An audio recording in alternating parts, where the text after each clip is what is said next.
Some final thoughts now. The fiscal and moral irresponsibility of lifting the debt ceiling again. Here's how Washington, D.C. works. Most, not all, but most lawmakers on both sides of the aisle have a system.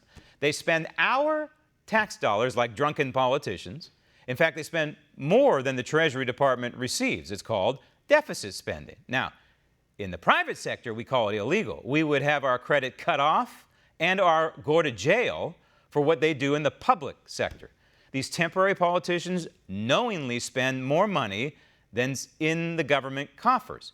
But hey, they say, no big deal.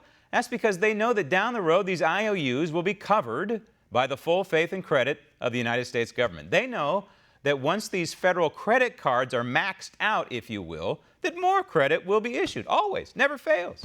So when Paul Ryan or Nancy Pelosi draft these outrageous spending blueprints that are filled with hundreds of billions of dollars of red ink, they know that they will not be held accountable for this profligate overspending. They know that even though we have a budgetary and credit debt ceiling, that it will be increased.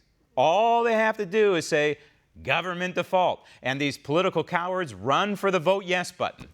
So they spend, and they spend more until they deficit spend, meaning these temporary politicians spend more money than we, the people, gave to them from our various taxes. It's a game. It's a joke. It should be criminal. Truth is, there is no debt ceiling. If every time we hit it, these elected officials raise it without fear of being held accountable and without regard for the future. Want to see more videos like this? Click on the link below and subscribe to One America News on YouTube, and call your cable provider and kindly demand that One America News is added to your lineup. Call and subscribe today.